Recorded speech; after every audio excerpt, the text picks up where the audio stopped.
साथ संगत जी, प्रेम से कहिए, धन निरंकार जी।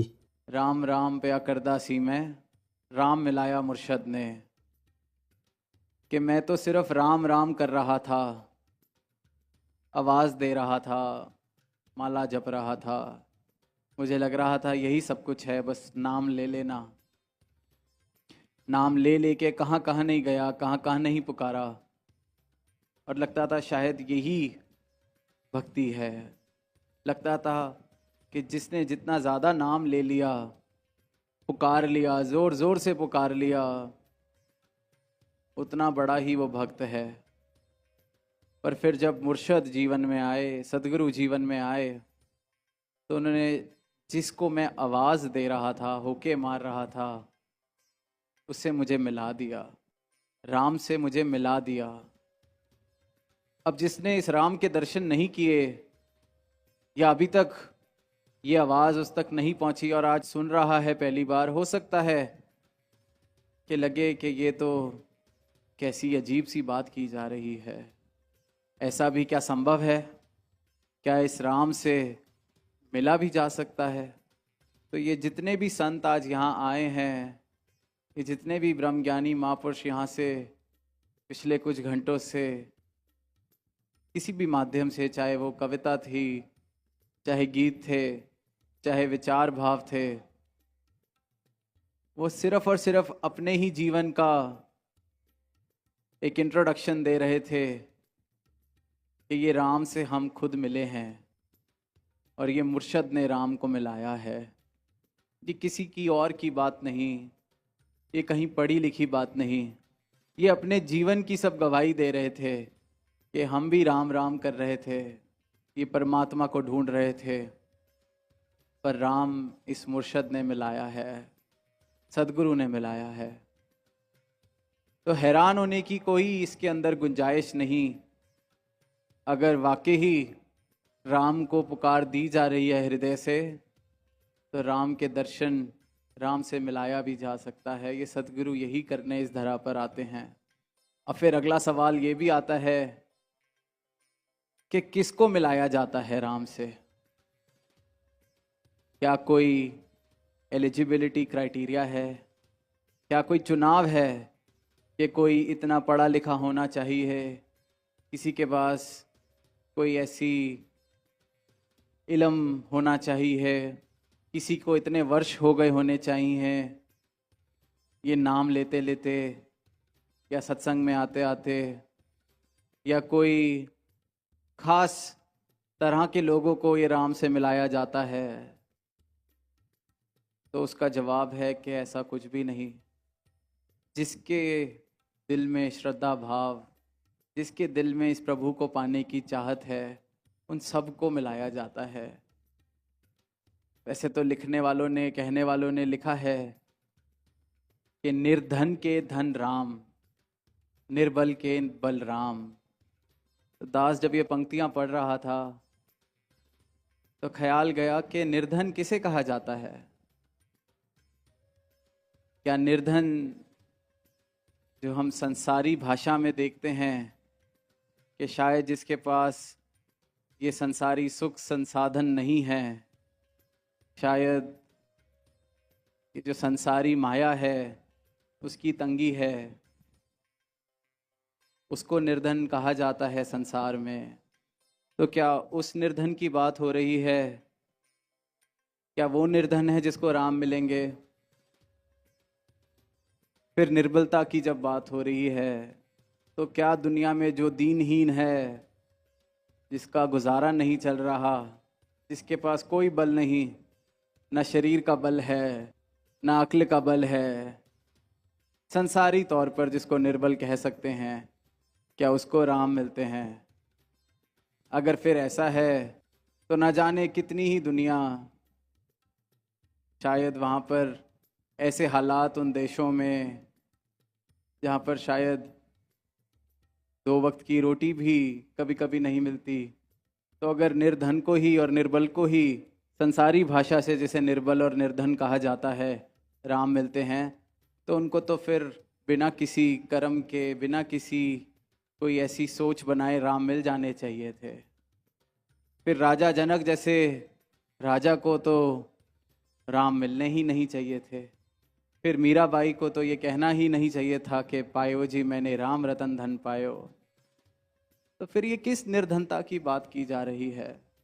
अगर ये संसारी निर्धनता नहीं है तो फिर ये किस निर्धनता की, किस निर्बलता की बात की जा रही है? ये जब कहा जाता है कि निर्धन के धन राम, तो ये उस एहसास से कहा गया है, उस बोध से कहा गया है कि चाहे मेरे पास कितना भी धन हो जाए, चाहे मेरे पास कितने ही महल बन जाएं, मैं फिर भी निर्धन का निर्धन ही हूं। ये संसार की सारे साधन मेरे मांगने से पहले भी अगर मुझे मिल जाएं, फिर भी मैं निर्धन का निर्धन।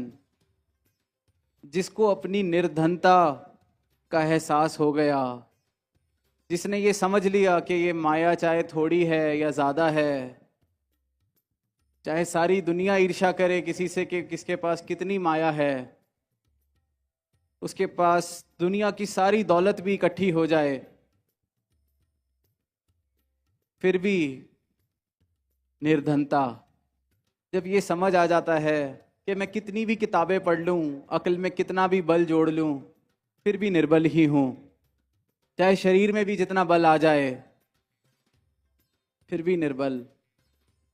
तो जब इस निर्बलता का और इस निर्धनता का एहसास होने लगता है, तो ऐसे ज्ञानी को फिर ये राम मिलते हैं, क्योंकि उसके जीवन से अहंकार चला जाता है। उसको दिखने लगता है कि चाहे सब कुछ है, फिर भी हूं तो मैं निर्धन ही। तो ये अहंकार किसका, ये मैं किस चीज की, ये किस चीज के लिए अपने आप को किसी से ऊंचा माना जाए? तो जब ऐसी हलीमी, ऐसी विनम्रता जीवन में बसती है, तो फिर उसे ये राम मिलते हैं, उसके ये राम हो जाते हैं, उसके ये धन राम बन जाते हैं। तो इन्हीं भावनाओं के साथ जब ये शब्द लिखे गए या कहे गए, तो एक तो विद्वान है जिसने ये शब्दों को दोहरा दिया, कहीं पढ़ लिया, कहीं सुन लिया कि निर्धन के धन राम। इसको सुनते हैं तो यही लगता है कि शायद जिनके पास कोई सुख साधन नहीं, उन्हीं के राम हो सकते हैं। पर फिर वहीं जब ज्ञानी इन वचनों को बोलता है, तो उसका ये भाव कि हे प्रभु, मुझे जितना भी आपने दिया है सब आपका दिया गया, मेरा इसमें कुछ नहीं, मैं तो निर्धन का ही धन निर्धन हूं। आप जीवन में बसेंगे तो इस जीवन का कोई मूल्य है, तो इस जीवन की कोई कीमत है। तो इस प्रकार से निर्धनता का और निर्बलता का एहसास जब होने लगता है, समझ आने लगती है कि ये क्या अहंकार, किस चीज का अहंकार, ऐसा क्या है। 5 तत्व का शरीर मिला है मुझे भी, जो हर एक इंसान को मिला है। कोई अनोखी बात नहीं, परमात्मा ने एक जैसा बनाया है। हाँ, कुछ कारणवश हो सकता है कि मुझे अच्छे इल्म, अच्छी पढ़ाई करने के अवसर मिल गए, हो सकता है कि मुझे ऐसी अपॉर्चुनिटीज़ मिल गई कि मैं संसार की दौड़ में कहीं आगे किसी नंबर पे खड़ा हो गया, बिल्कुल हो सकता है, और वो उससे कोई परहेज भी नहीं। जब राजा जनक को भी ज्ञान हुआ तो उन्होंने गुरु अष्टावक्र से कहा कि अब फिर ये राज्य का क्या करना है। तो उन्होंने कहा पहले इसको कैसे चलाते थे? तो कहते पहले मैं अपना मान के चलाता था कि राज्य मेरा है, पर आपने जब ये ज्ञान दे दिया है तो अब समझ आ गई है मेरा तो कुछ है नहीं, तो अब फिर करना क्या है इस राज्य का? तो गुरु अष्टावक्र ने कहा कि अब तुमने इसको मेरा मान के चलाना है, कि गुरु ने तुम्हें दिया है। तो उसने चरणों में सर रखा कि आपने तो असली मतलब क्या है भक्ति का ये समझा दिया। भागने का तो नाम है ही नहीं भक्ति। और फिर जो राजा जनक के भाव हुए, कहते जब तक अपना समझ के चला रहा था फिर भी मैं शायद गुस्ताखी कर लेता कोई इसको चलाते वक्त, पर अब तो ये आपका है, अब तो मुझे और संभाल के इसको चलाना पड़ेगा। सेवा भाव से चलाना पड़ेगा। तो ये भाव, ये जितना भी धन दौलत बल प्रतिष्ठा सब मुबारक है। ये संसार में आए हैं, गृहस्थ में जिएंगे, तो इन सब चीज़ों को कमाना मुबारक है। पर इस एहसास के साथ, इस बोध के साथ कि मैं ये बल, मैं ये प्रतिष्ठा, मैं ये धन, मैं ये नहीं हूँ। ये तो इस जीवन यात्रा को चलाने के लिए मिले हैं। इनके साथ ऐसी आसक्ति ना मैं कर बैठूं कि इन्हीं में ही घुल मिल के मेरा जीवन कटता चला जाए। कबीरदास जी लिखते हैं, भक्ति द्वारा सांकरा राई दसवें भाव। कहते हैं जो भक्ति का द्वार है, सिर्फ द्वार की ही बात हो रही है अभी, वो इतना सांकरा है, इतना पतला है, इतना बारीक है कि जैसे राई के दाने के 10वें भाग के जितना पतला बारीक सांकरा। फिर आगे वो समझा रहे हैं कि जब इतना सांकरा, इतना बारीक पथ है जिस पर चलना है, जिसका द्वार ही इतना बारीक, उस पर फिर यह हाथी जैसा अहंकार जो तुम लेके चलते हो अपने मन में, उसके साथ कैसे चला जाएगा, कैसे शुरुआत होगी भक्ति की। तो वही बात, ये निर्धनता, निरअहकार, अहंकार करूं किस पर, ये निर्धनता मुझे समझ आ जाए, तब मेरी भक्ति की शुरुआत हो सकती है। फिर इसी भक्ति से मैं इस अपने राम से भी मिल लेता हूँ, राम से एकमिक हो जाता हूँ। और सदगुरु कोई भी ऐसे हमारे ऊपर कंडीशंस नहीं लगाते, सिर्फ अपने 5 प्रण जो देते हैं। और पहले ही प्रण में जिस कारण मुझे अहंकार होता है, ये जो सांकरा पथ जिसकी शुरुआत मैं नहीं कर सकता अपने अहंकार को तजे बिना, कि तन मन धन इस परमात्मा ने दिया है। जब इस बात का एहसास हो जाए, इस बात का बोध हो जाए, इस बात की समझ आ जाए, तो फिर अहंकार किस चीज़ का। अहंकार तो उसे ही हो सकता है जिसे ये बात फिर समझ नहीं आई। ये जब भाव आता है, ये जो ये निर्धन का जो धन है वो परमात्मा, कि जिसको ये समझ आ गया कि सब कुछ इकट्ठा भी कर लिया तब भी निर्धन ही हूँ, तो ये परमात्मा जीवन में बस जाता है। साथ संगत, कहने के लिए बहुत जगह बहुत कुछ कहा जा चुका है, लिखने के लिए, पढ़ने के लिए अनेकों शास्त्र हैं, अनेकों किताबें हैं। जिस भी कवि का, जिस भी संत का, जिसका भी जीवन पढ़ना है, व्यक्तित्व पढ़ना है, पढ़ सकते हैं। जिनकी सिखलाइयाँ पढ़नी है, पढ़ सकते हैं। पर पढ़ने लिखने से अगर तो मेरा सिर्फ और सिर्फ ये विद्वान मात्र मेरी जो ऊंचाई है वो ऊंची होए जा रही है कि मैंने इतनी किताबें और पढ़ ली हैं, मैंने इतने संतों के जीवन को अच्छे से उनके ऊपर रिसर्च कर ली है, इतनी मैंने दोहे पढ़ लिए, इतनी मैंने वेद पढ़ लिए, इतने मैंने शास्त्र पढ़ लिए, वो सब बहुत मुबारक है। पर मेरे जीवन में भी परिवर्तन आ जाए, मैं भी कहीं इस संसार में जो यात्रा करने को मिली है, कहीं ऐसा जीवन ही ना जीता चला जाऊं कि हाथ पल्ले तो कुछ लग नहीं रहा, फिर भी कोई बात नहीं, कल दोबारा करेंगे, कल दोबारा करेंगे, करते करते ना जाने कितने संत ये मैसेज दे दे के, ये पैगाम दे दे के कि ये आनंदमय जीवन बना लो।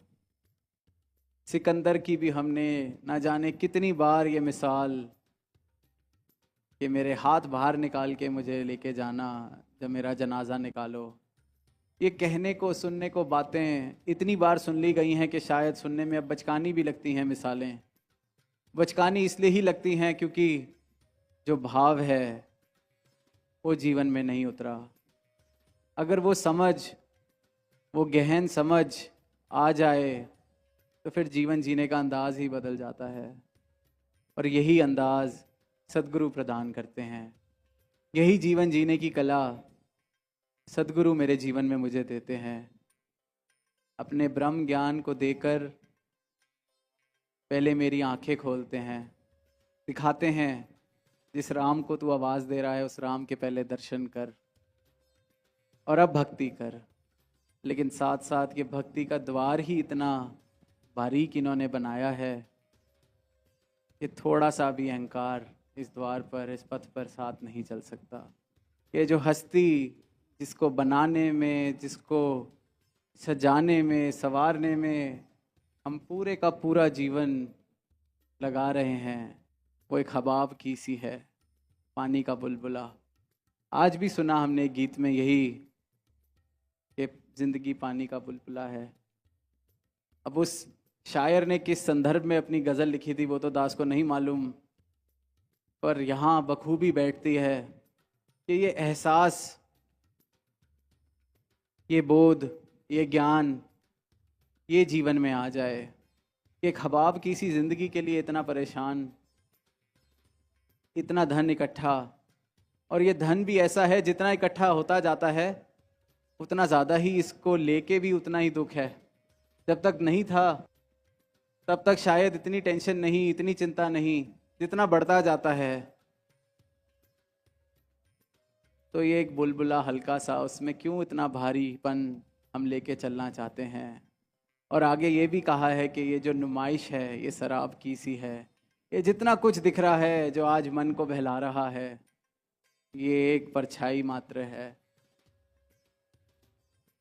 तो ये जिस तरह पहले भी दास ने कहा कि कहने वाले बहुत कुछ कह गए, लिखने वाले बहुत कुछ लिख गए, अब ये जो ज्ञान है मैं कहीं सिर्फ वो बोलने वाला, कहने वाला विद्वान ना बन के रह जाऊं। मैं वाकई सही मायनों में ये ब्रह्म ज्ञान मुझे मिला है, सदगुरु मेरे जीवन में आए हैं, तो वाकई मेरा जीवन भी ऐसा हो जाए, ऐसा परिवर्तन आ जाए कि हबाब की सी जिंदगी को, हबाब की सी हस्ती को भी मैं हंसते हंसते आनंदमय बना के गुजारता चला जाऊं।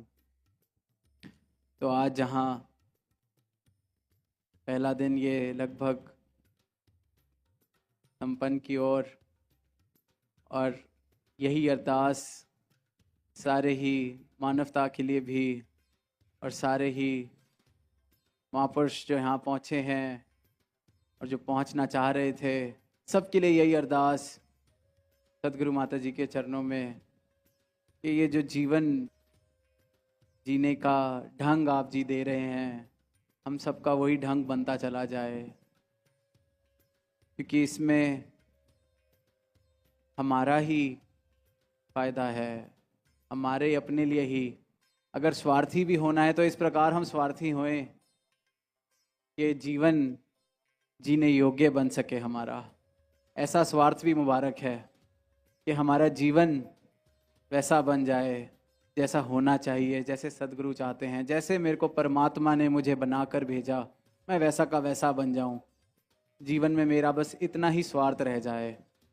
तो ऐसी ही अरदास कि सब जगह प्रेम, प्यार, रिश्तों में भी, सबके घरों में भी, ये जो हम अक्सर अरदास करते हैं और कहते हैं कि स्वर्ग का नक्शा बने हर घर में, तो वो तभी बनने वाला है जब ये एहसास हो जाएगा, जब ये ज्ञान बसेगा जीवन में, जब ये एहसास में बात आ जाएगी कि क्यों रंजिशें रखनी है किसी से, क्यों ये छोटी छोटी बात पर रिश्ते ख़त्म करने हैं, क्यों किसी को माफ़ी ना देकर अपने आप को खुद दुख पहुंचाना है। जैसे अगर किसी के पैर में कांटा लग जाए, चाहे वो खुद लगे या किसी ने चुभोया हो, अब किसी ने मेरे पैर में या मेरे बाजू में या मेरे हाथ में कांटा चुभा दिया और अब मैं सिर्फ और सिर्फ उसको कोसता जाऊं और उस कांटे को भी ना निकालूं कि देखो मुझे कांटा लगा के चला गया है, दर्द भी सहता जाऊं, उसको भी कोसता जाऊं, तो उसमें मैं भी कौन सा समझदार रहा। पहले उस कांटे को तो निकाल दिया जाए, इसी प्रकार माफ़ कर दिया जाए अगर वो माफ़ी नहीं कोई मांग रहा। क्यों उस कांटे को अपने साथ ले लेके चलना है। तो ऐसी सोची, ऐसी सोच, ऐसी भावना हर एक संत के, हर एक मानव के जीवन में आए। तातार से यही अरदास सदगुरु के चरणों से यही अरदास, प्यार से कहना धन धन निरंकार जी।